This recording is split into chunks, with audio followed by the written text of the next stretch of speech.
ለዘላለም ሕይወት አምናችሁት ለ70 ዓመት አይጠረጠርም። ኤሊሁም የሚባል አንድ ወጣት ልጅ ኢዮብ አለው ለምን ይመስላል በዚህ ውስጥ የምታልፈው ብሎ እግዚአብሔር ለከበረ ነገር እያዘጋጀህ ነው፣ በዚህ ሁሉ ሲቃይ ውስጥ የሚያሳልፈው እያነጣረህ ነው። እቅዴን ታስቀይራለህ እኮ አይደለም ያለው፣ ልታደበዘዝብኝ እየሞከርክ ነው አለ። ማስቀየር አይቻልም። ኢዮብ እኔ ጻድቅ ነኝ አልበደልኩም ሲል እግዚአብሔር እንደዚህ ያለ እውቀት እቅዴን ታደበዝዛለህ እንዴ? እግዚአብሔር ከመጣ ማንም እግዚአብሔርን ሐሳብ ሊያስቀይረው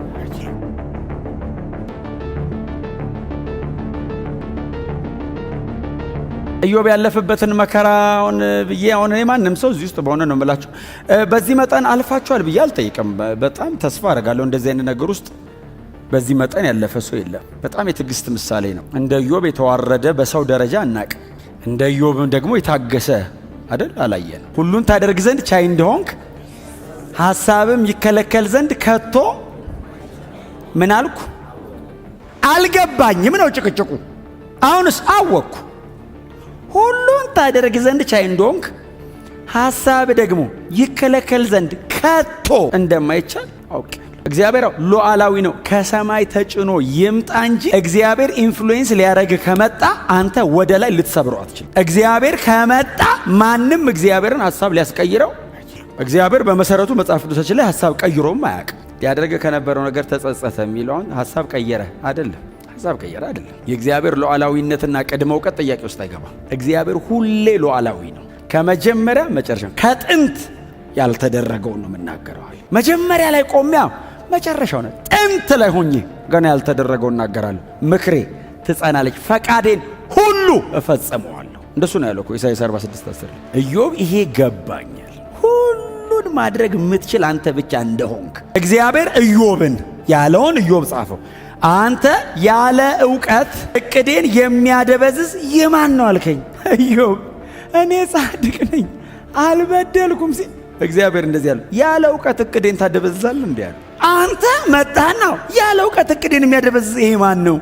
እግዚአብሔር መጥቶ ይሄ ማን ነው ሲልህ ሰው ራሱ ሲልህ ከባድ ይሄ ማን ነው ካለ እኮ ሪተርኑን አትችለው አይደል? ያው አንድ ሰው መጥቶ ይሄ ማን ነው ካለ ቃሉ ልክ አይደለም አይደል? የእንትን ቃል ነው ምላሽ ያለው ቃል ነው ማለት እቅዴን አለና እግዚአብሔር ያለ ዕውቀት የሚያደበዝዝብኝ እኔ ላደርግ ያለሁትን በልብ ያለው ምክር ሳያቅ የኔን እቅድ ሊያደበዝዝ የሚፈልግ ይሄ ማን ነው አለ እግዚአብሔር። ከሰማይ አስበው ይሄ ማን ነው ሲል ምድር ብሎ በፈጠረበት ቃል ይሄ ማን ነው ሲል ይሄ ማን ነው አልከኝ ነው። ለዛው እኔ ነበርኩ አለ ያለ ዕውቀት አደብዛዥ። አንተ ጓደኞቹ እኮ እንደዛ ጨጓራውን ሲልጡት አይታቸዋል። ብረት ሲቀጠቀጥ እሳት በዚህ በኩል አየር እየሳቡ እሳት የሚልኩ እንደዛ ናቸው እኮ የኢዮብ ጓደኞች። ይነዳል እግዚአብሔር ከሰማይ እግዚአብሔር ቅርጽ እያስተካከለ ነው።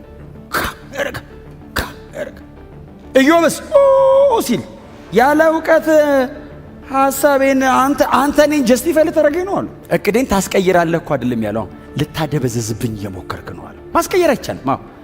እግዚአብሔር እኮ ኤልፋዝና በልዳዶስ ላይ እኮ አይደለም እኮ ይሄንን እኮ እያደረገ ያለው ኢዮብ ላይ እኮ ነው። አንተ ላይ የማደርገውን ኢዮብ ባይዘይ ማደብዘዝ አትችልም አለው። እኔ አንተ ላይ ከመጣሁ ልታደበዝዝብኝ ትሞክራለህ እንዴ አለው። እግዚአብሔር እኮ ሌላ ሰው ህይወት ላይ የሚሰራውን አይደለም እላዩ ላይ የሚሰራውን እኮ መከልከል አትችልም አለው። እግዚአብሔር አታደብዝዘኝ አለው። ማን አንተ አለው። እጁን እንዲህ አንስቶ ያለ ዕውቀት ነው ይቅር በለኝ ስላልገባኝ ነው። ከዚህ ሁሉ ሲቃይ በኋላ ኢዮብ የገባው ነገር ይሄ ነው። እግዚአብሔር ሐሳቡ እንደማይለወጥና የወደደውን እንደሚያደርግ። ቀጥሎስ እኔ ተስማምቼ የፈለግከውን አረግ ነው ማለት ያለብኛል። አንድ ወጣት ልጅ ነበር መሃላቸው። ትዝ ይላችኋል። እነዛ ሶስቱ በእድሜ የገፉት ናቸው ኢዮብ ጓደኞች። ኤሊሁም የሚባል አንድ ወጣት ልጅ ዴት አይነት ማይቲ ልጅ መሰላችሁ? ማይቲ እስካሁን አላቸው ስትናገሩ ሰማኋቸው አላቸው። እስቲ ደግሞ ለኔ እድል ስጡኛል። ኢዮብ ለምን በእንዲህ አይነት ሲቃይ ውስጥ እንደሚያልፍ አስረዳው። እግዚአብሔር ለከበረ ነገር እያዘጋጀህ ነው፣ በዚህ ሁሉ ሲቃይ ውስጥ የሚያሳልፈው እያነጣረህ ነው አለ። ሲጨቃጨቁ የጥበብ ቃል ሲያወሩ ፖኤቲክ ነው እንዳልኳችሁ መጽሐፉ በግጥም መልክ ነው የተቀመጠው። ሰዎች ውስጥ ሊቃውንት ናቸው ባይዘው የሚያወሩትን ብሰሙ እኮ እንደው በእግዚአብሔር ሳይድ ስላልቆሙ ነው እንጂ የተወራ ወሬ እኮ ምን አይነት ዕውቀት ነው የሚፈሰው ተለያቸው ላይ በእግዚአብሔር በኩል የቆሙ መስሏቸው ለእግዚአብሔር ወግነው ኢዮብን እኮ እንዴት እንደሚቀጠቅጡት ግን ዊዝደማቸው ይገርማል። ኤሎሂም ሰማ እስካሁን ሰማው አላ ኢዮብ አለው ለምን ይመስላል በዚህ ውስጥ የምታልፈው ብሎ እግዚአብሔር በላይ ላይ የከበረ አጀንዳ ስላለው ነው አለው። ለበለጠ ነገር ተዘጋጅ አለው። ለምዕራፍ 42 ተዘጋጅ እኮ ማለት ነው። ታገስ፣ ጨርስ፣ በዚህቹ ትንፋሽ ጨርስ አለው። እንዳትቀይር ሐሳብ ልክ ነህ ጥሩ እንትን ላይ ነው ያለ ስቴጅ ልክ ነው እንዳትለውጠው ጨርስ በዚሁ አለው። አቋም ሳንቀይር ኢየሱስ እስኪመለስ ድረስ እንደዚህ ቹሉ። እኔ በእግዚአብሔር ቤት ውስጥ እንደ ሪዋርድ የምጠብቀው 3000 ከብት 4000 ግመል ምናምን ይል። አሁን ለምትኖሩት ህይወት ሪዋርዱ የዘላለም ክብር። አሁን እግዚአብሔር ኢዮብን ሪዋርድ ሊያደርገው እያዘጋጀ ያለው ምዕራፍ 42 ላይ እናንተ አንብቡት። በጣም እጥፍ እጥፍ አይደለም ይላል። እንትኖቹ ይሄን ያህል እጥፍ፣ እንትንም ይሄን ያህል እጥፍ፣ ልጅም በእጥፍ ከብትም ምንም በእጥፍ እግዚአብሔር ሰጣው ይላል። እግዚአብሔር ኢዮብን ጎበኘው ይላል። አሁን ኦፍ ኮርስ መሬት ላይ ስትኖሩ ለመኖር የሚያስፈልጋችሁን ያደርጋል፣ እያረገም ነው።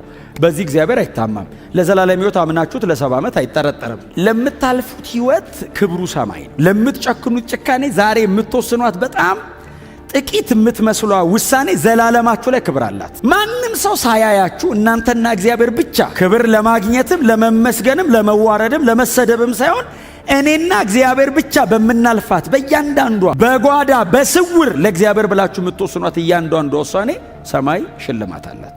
ረጅሙን መተኗል። የቀረን በጣም ትንሽ ነው። እውነቴን ነው የምነግራችሁ። ጌታ ሊመጣ በደጅ ነው። ጌታ ሊመጣ ካለን እኛም ልንሄድ ማለታችን እኮ ነው አይደል? ኢየሱስ ከመጣ በኋላ መሬት ምንም አንሰራ ማንቆይ። ኢዮብ ታግሷል። ኢዮብ በጣም በብዙ መከራ ውስጥ አልፏል። ኢዮብ በጣም ያለ መጠን ተዋርዷል። ከኢዮብ በላይ የተዋረደ እናውቃለን። ከኢዮብ በላይ የተሰቃየ እናውቃለን። ከኢዮብ በላይ የታገሰ እናውቃለን። ከኢዮብ በላይ የተረሳ እናውቃለን። ኢዮብ በዚህ ሁሉ ስቃይ ውስጥ ሲያልፍ እግዚአብሔር ኢዮብን አልተወው። ኢዮብ እግዚአብሔር አብሮት ሆኖ ነው በዚህ ሁሉ ስቃይ ውስጥ እያለፈ ታግሶ ያለፈው። እግዚአብሔር የተወው ግን የታገሰ እናውቃለን። እግዚአብሔር አላይህም ያለው ግን የታገሰ፣ እግዚአብሔር ጩኸትን አልሰማም ብሎ ሰማያትን የዘጋበት ምን ነው ተውከኝ ብሎ የጮኸ የታገሰ ግን እናውቃለን። ኢዮብ በጣም ተዋርዷል። እኛ የምናውቀው ኢየሱስ ግን የተዋረደውን ያክል ኢዮብ እንኳን ሊዋረድ ኢየሱስ የተዋረደውን ያክል እንኳን አንደርስታንድ ማድረግ አይችልም። የመጨረሻውን ውርደት ኢየሱስ ተዋርዷል። መጠን የሌለውን ሲቃ ኢየሱስ ተሰቃይቷል። ኢዮብን እግዚአብሔር ትቶት አይደለም፣ በተወሰነ መንገድ እንዲያልፍ ነው ያደረገው። ኢየሱስን ቶታሊ እግዚአብሔር ትቶታል። ኢዮብ ባሪያው ነው፣ ኢየሱስ ልጁ ነው። ልጁን እምቢ አለው። ሲጮ አልሰማህም አለው። ወደ እኔ እንዳይመጣ አለው። ኤርምያስ ትዝ ይላችኋል። ሰቆቃወ ኤርምያስ ላይ ጸሎታችንን ላለመስማት ራስን በደመናው ሰወርከው ይላል። እግዚአብሔር ተደበቀ ይላል። እንዲህ ተደበቀ እግዚአብሔር። ለምን ተደበቅ ስትሉት መደበቅ ፈልገ ነው አይደለም፣ ጸሎት ላለመስማት ፈልጌ ይላል። ጸሎታችንን ላለመስማት ራስን በደመና ሰወርክ፣ መንገዳችንንም በጥርብ ድንጋይ ዘጋኸዋል። ኢዮብ በጣም ታግሷል። ማሰብ አይቻልም የታገሰውን መታገስ። ሲታገስ እያወራን የታገሰው፣ የሆነ መልስ እየሰጠን የታገሰው። ኢየሱስ በሸላቾቹ ፊት ዝም እንደሚል በግ ጸጥ ብሎ ነው የታገሰው። መልስ አይመልስም። ልክ እንደ ኢዮብ በቀኝና በግራ ሆነው እሳት ላይ የሚለቁበት ወንበዴዎች አሉ። ፊት ለፊቱ ላይ ካህናት ሕጋቸውን ይዘው ይጮውበታል። እስቲ ውረድ ይሉታል። አንተም ብሎ ጻድቅ ወንበዴ ነህ፣ ኃጢአተኛ ነህ፣ የተረገምክ ነህ ይሉታል። ዝም አለ ኢየሱስ። መልስ አይሰጥም።